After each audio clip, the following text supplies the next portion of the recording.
Përshëndetje, sot do flasim për përdorimin e disa fjalëve, një herë si ndajfolje, një herë si parafjalë.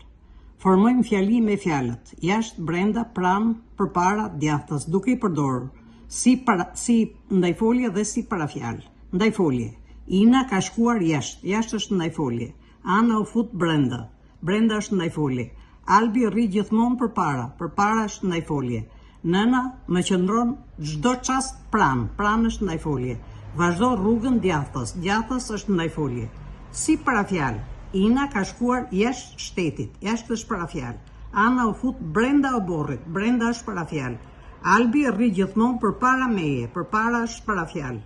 Djeri e ka shkollën pranë shtëpisë, pranë është parafjalë. Djathtas rrugës po bëhet një park për fëmijët. Përsa u tha më sipër, shumë fjalë përdoren si parafjalë kur shprehin një marrëdhënie sintaksore varësie midis një emri ose një numërori, një përemri të një rase të caktuar dhe të një gjymtyre tjetër në një tok fjalësh, ndërsa ndajfoljet emërtojnë rrethanat e një veprimi.